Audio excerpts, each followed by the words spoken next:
Now this is some cool stuff. So right up front, I want to make it. Well, I want to take it apart. Sociology is the study of the behavior of groups of people. Social psychology is the study of the behavior of an individual as it is affected by a group of people. You see the difference? So sociology is the behavior of the group, whereas social psychology is the behavior of the individual and how it changes because of the group. Okay? Now, there's a lot of overlap, because I did take Intro to Sociology, and some of the research studies in there were found in here as well. You know, there is clearly overlap. So, we find here, okay, social psychology, interactions between people, people just change. Like, well, here, social psychology, scientific study of how we think about, influence, and relate to one another, exploration of the influence of the group on our behavior. I like social psychology because it is, number one, it is what they call a basic discipline. That is, it lends itself well to research studies that find fundamental human behaviors and explain human behaviors. But it is very applied because you can use it in many scenarios, like help us to understand why people behave the way they do in a court of law, for example. So, interaction between psychology and the legal system, it really uses the basic principles that you develop in social psychology. And you can find a lot of different areas, not just legal, but clinical psych has a lot of social roots to it. Environmental studies has a lot of social psychology in it. Lots and lots. So at the basis of all social psychology is this notion of attribution theory.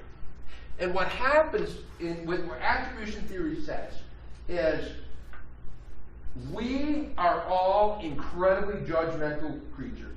We are watching other people and we are passing judgment upon them. I'm not judgmental. Yes, you are. That's exactly what it says. We are all judgmental, everybody, every time. We see somebody exhibiting a behavior, and we are creating attributions. Why did that person behave in that way? And there's two main attributions, situational and dispositional. So a simple one could be, a student walks in late. I look at the behavior, and I may well say, you know what, this dude is lazy. Okay, you know what I mean? That the reason that behavior of walking in late exists is because he's lazy. Or the reason he's coming in late is because his previous professor just wouldn't stop talking and couldn't leave the classroom. You see this? Now, before I get any further, you can see the implications are pretty severe. If I believe he was lazy and that's why he's late, I don't have a lot of sympathy, right? If he was late and I believe the reason he's late is because his previous prof couldn't, then I may well be sympathetic, right? I may well be like, oh sure, turn that assignment in late or something like that, okay? So clearly these attributions have a huge effect, okay? It turns out that one of the biggest things that we find in social psychology is the fundamental attribution error. Here is the problem. When a kid comes into my room late, you know what I see? Walking indoor. You know what I don't see? Anything that happened before walking indoor. Okay? Can you see the problem there? I don't know that kid's situation. How could I know that situation? It's not possible to know that situation. And so the fundamental attribution error is the automatic tendency to assume the reason a person performs a behavior is that's who they are. This is such a powerful thing. In one research study they did, this was amazing. Okay, they bring in this woman, and they literally bring her in. They say she's an actress. She's in the theater department. We're paying her $20 today to be here, okay? We're paying her to act friendly, and she'll come in and she'll be all friendly with you. Or, same deal, unfriendly with you, right? And afterward, we're like, what do you think her personality is? And you're just like, oh, she's friendly if she acted friendly, or she's unfriendly. You literally watched the situation. You watched me pay her. You watched me give her instructions on how to behave. And then you could not help but attribute her behavior to her disposition. It's because she's a happy person. It's like, are you kidding me? You can't get a worse scenario. Now, in 99% of cases, you don't know the situation, do you? You have no idea the situation. So you can see if it can still happen in a situation where I am literally laying it down for you. Oh. Or how about this one? This is always frustrating. I can't see it. Look at that. What a selfish asshole. Doesn't pull forward to the next pump.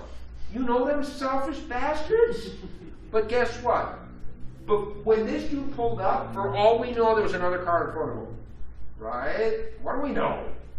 Not necessarily an asshole. Maybe they parked their car, started pumping. This car moves out. You show up. You think he's an asshole. Yeah.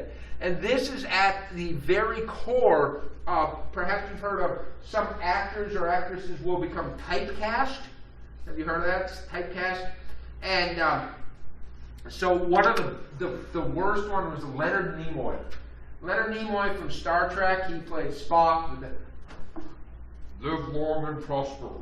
Nobody remembers live long and he was a super logical, no emotion character. And he said for the rest of his life, whenever he tried to get, that's the only type of thing anybody could see him as.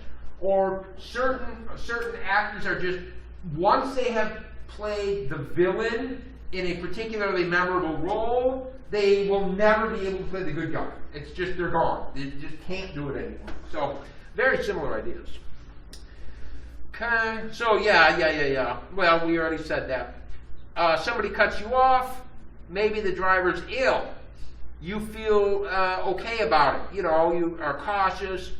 Somebody cuts you off. What an asshole. What do? Right? That's what you do. And you reach for the glove in your gun box or something. Okay, this is Texas. You never know.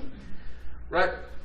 So the same kind of a thing is happening in a criminal court. I mean, clearly, attributions, let's say this guy actually did murder. Was it because he was a bad person, or the situation was such that couldn't prevent it? One is manslaughter, one is first-degree murder, right? It's pretty straightforward. The attribution that they give, he's just a bad son of a bitch, he was in a bad situation.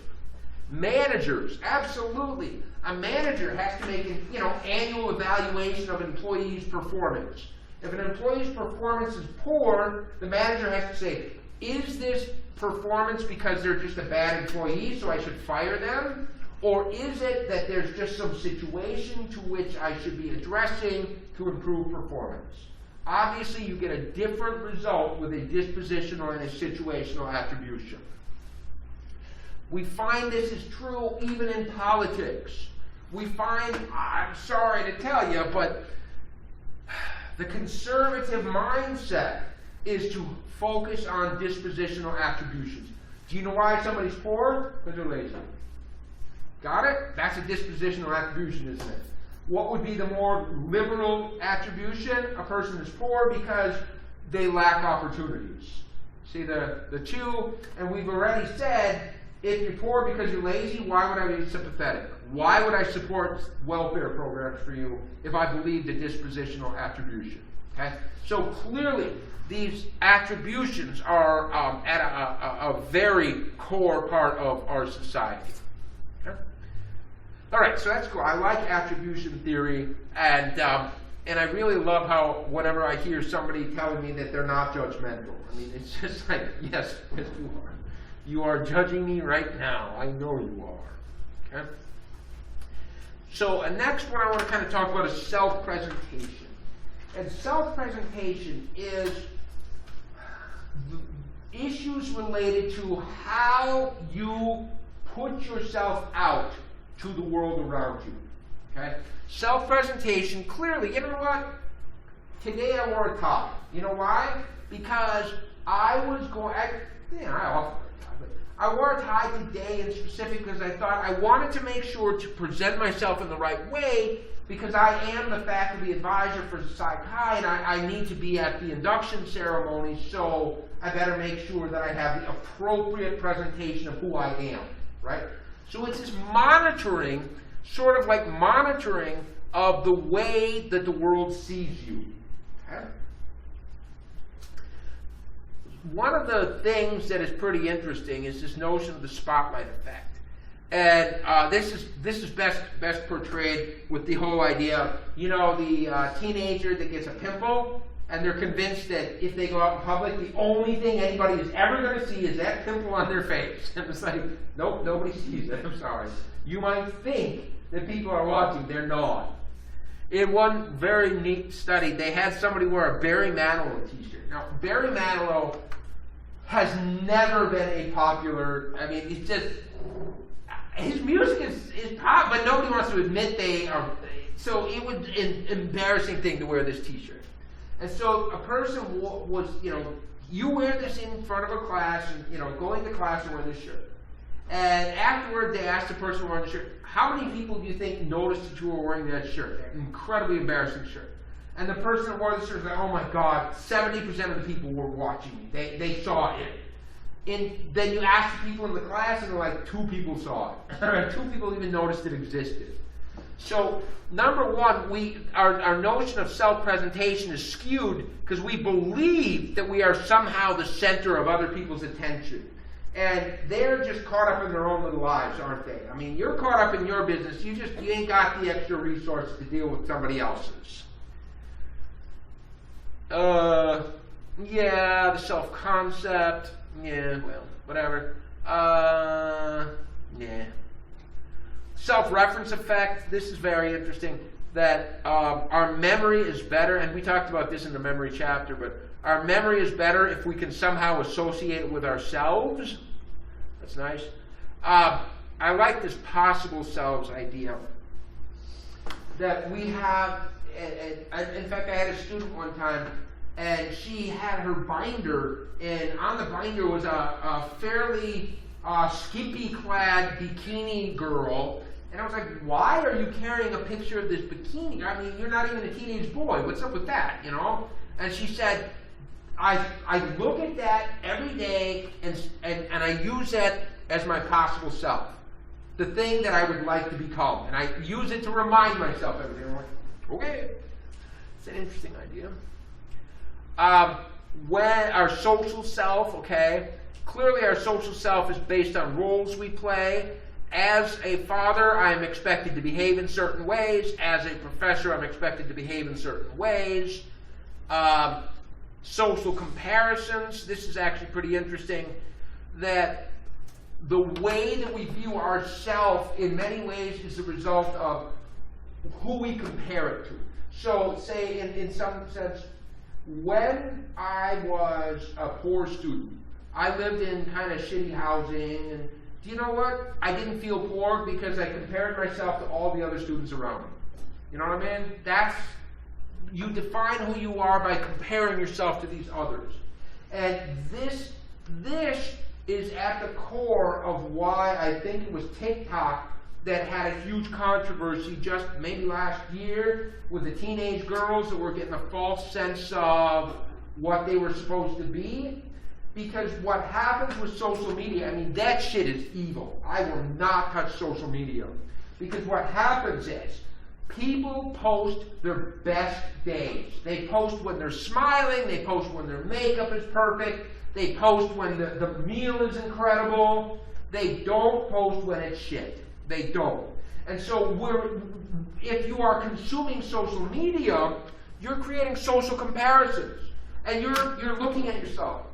I am eating leftover macaroni and cheese. She's eating this wonderful meal. What's wrong with me? Her hair is 100% perfect. I'm having a bad hair day. What's wrong with me? And so it can lead to clinical depression. You in reality can never match the comparisons that are up here on social media. You can't, okay? You just cannot, okay? So, yeah, be careful. That shit is evil. Don't touch it, okay? What's interesting is we think that we have a really good understanding of ourselves. We think we understand who we are. We think that we can predict our own behavior in the future. Okay?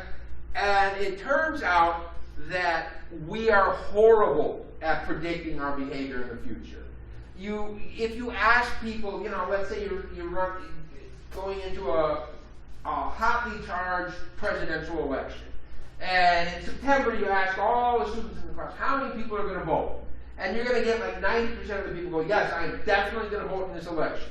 And then after the election, you ask people, did you vote? And it's like 40% voted, right? So 90% were absolutely certain that their future self would be committed enough to perform the behaviors of going in and voting. But when future self becomes present self is not easy, right? Present self would rather go home instead of going out to vote. It's really kind of an interesting idea. Like in this weird kind of way, let's say you're trying to quit smoking, okay? And you know what happens is, if you want to quit smoking, you have to think to yourself, if I don't smoke today, I'm going to have to sacrifice, right? It's going to feel bad. It does, trust me. You're going to be like, shit, I wish I had a cigarette. But here's the deal. You have to think about your future self and think, do I trust my future self? Will my tomorrow self also refrain from smoking? Because if my tomorrow self is not going to refrain from smoking, why should my present self deal with that stuff? Right? It's kind of an interesting idea. If you don't trust your future self, why should your present self bother to sacrifice? Okay? I do like that. Okay? We also have this inability. We overestimate how much something will affect us. One of the, like a lottery, somebody wins a lottery, and they're like, oh my God, what do you think, what's going to happen to you after the lottery?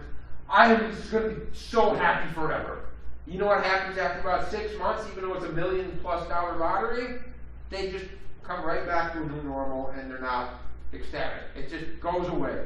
I mean, people that are paralyzed from the neck down, and you ask them, like, oh my God, my life will be horrible forever.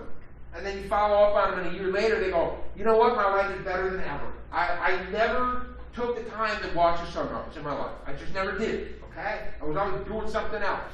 So I enjoy life more than I ever did. So I'm like, okay, that's pretty powerful right there.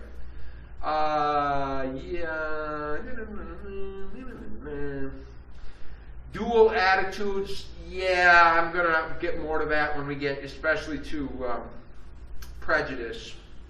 We'll get to prejudice. Did we talk about individualism and collectivism at all? We did not? We need to. Okay. This is powerful. There are two different ways that we can kind of think about ourselves. One is thinking about ourselves as individuals that exist independently from others around us. Another way might be more interdependently. That is, thinking about who we are as a product of the relationships that we have with others. Okay? So, in some ways, when I think about who am I am tall. Right? My driver's license says I'm 6 foot, which is amazing. Whatever, okay? And so that's sort of like an independent thing. It's like mine. I own it. Okay? If I'm in this classroom, I carry that characteristic with me. If I go out to the hallway, I carry it with me. Part of my who am I? I'm a professor. And this is clearly the reason that this part of me exists is because of the relationship it has with others. That if I go out to the grocery store, this part of me is kind of gone, isn't it? Right? Because I'm not really a professor at the grocery store. I'm guy buying groceries at the grocery store. You know what I mean? So some characteristics you bring with you everywhere, some things you sort of are situationally based. Okay? Well, it turns out that in America, we tend to be more individualistic. We tend to be much more like, much more individualistic, much more focusing on the self. Whereas in other parts of the world, they're much more focused on group cohesion. Okay?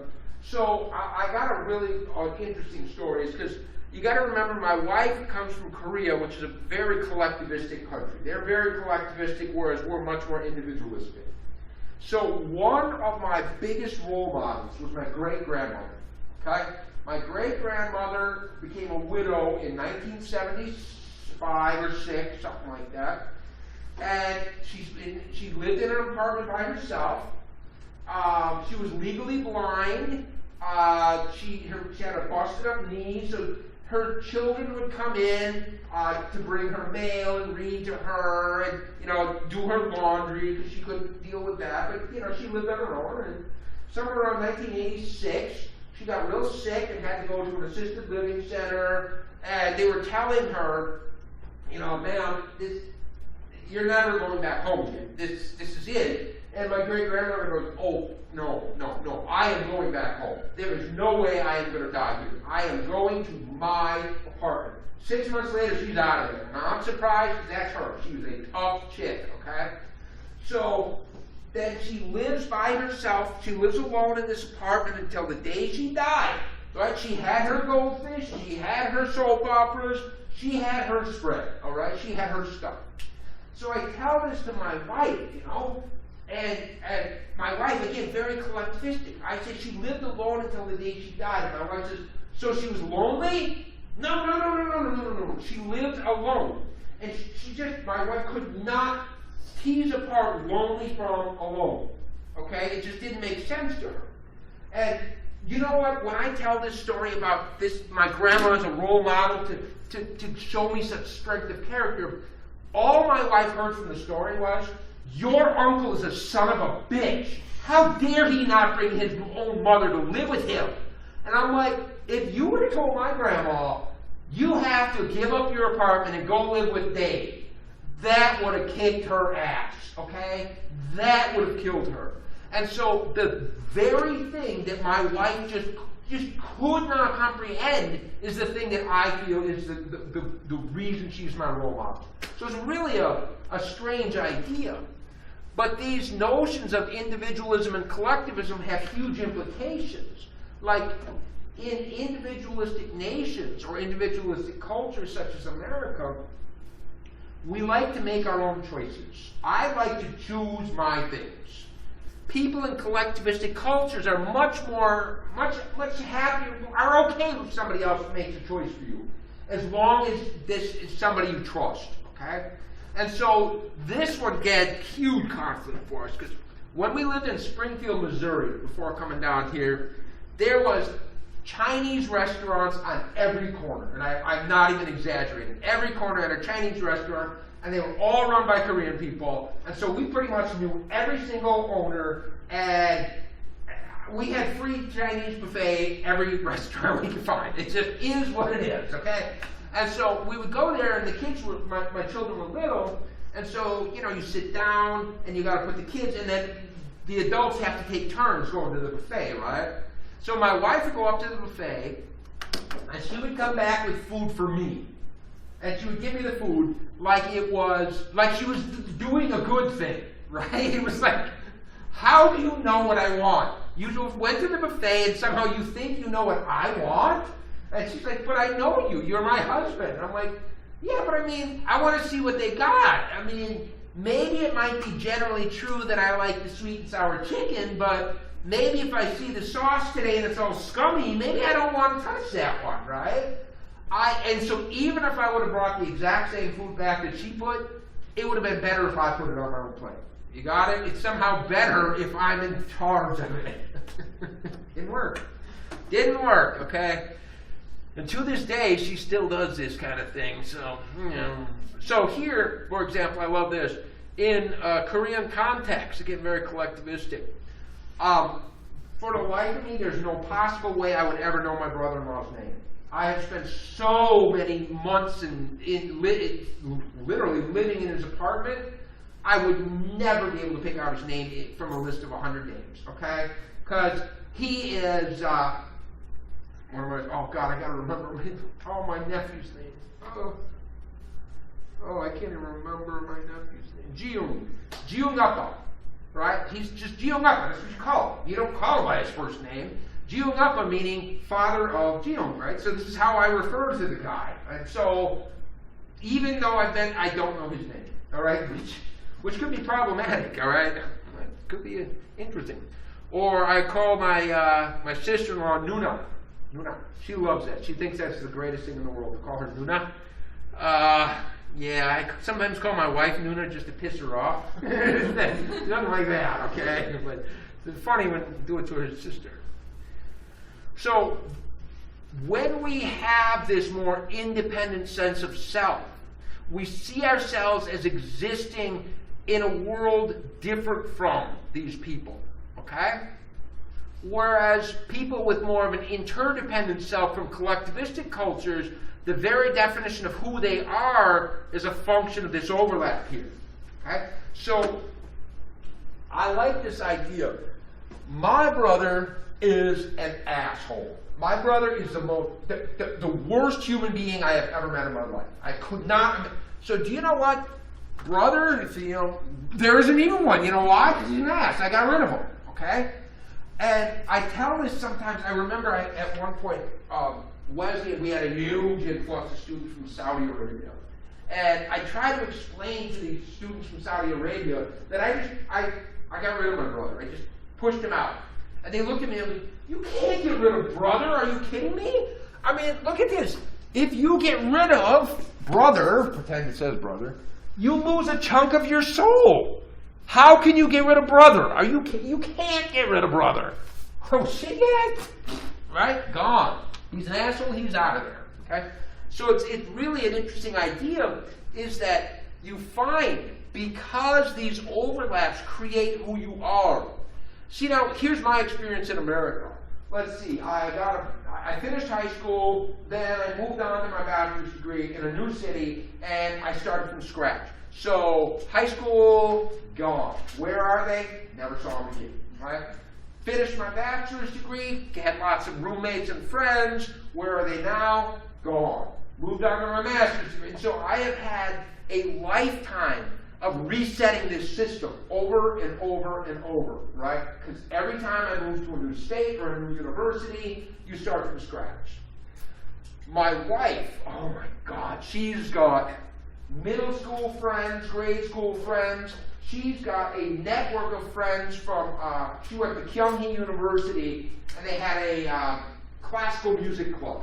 And it turns out anybody that's ever been in this classical music club is automatically brother. Okay, or sister, brother or sister. And so we now have brothers and sisters pretty much in every state in America. Anywhere we go, there is somebody, and now they will give us a place to stay. Can you imagine that? Very nice, huh? But you know what that means on the opposite side is anytime one of them comes to Texas, yeah, you see, it's got to work in both directions there, okay? And so this idea is pretty powerful. And in fact, one time I was in China. One of the summers I was in China, I was with Dr. Lily Zhang from Religion. Okay? And so we went out to her home city of Xi'an in the center of China. And they had the terracotta warriors, it was pretty cool stuff. But here's the deal. We go out to dinner, and Dr. Zhang's middle school friend has a friend, and this dude is buying us this incredibly elaborate dinner. It was like, why would this guy that I've never met, even Dr. Zhang you have never met, why would this person buy us this huge dinner? And she goes, okay, so my friend rubs his friendship on me, and his friendship I rub off on you. And she was talking about, because there's an overlap, friend, friend, friend, friend, friend, so we're all friends. Right? That was it. And I was like, that's cool. Just, as long as you pay for dinner, I'm happy. I'm happy. So it's a pretty cool way of thinking about the world. And in fact, when I teach an entire course in cross-cultural psychology, this becomes the entire explanation for why people in different cultures behave in different ways. It just really is the core of 90% of the entire semester. Okay, so then we'll stop it there, and then on Tuesday we'll make it through the social psychology.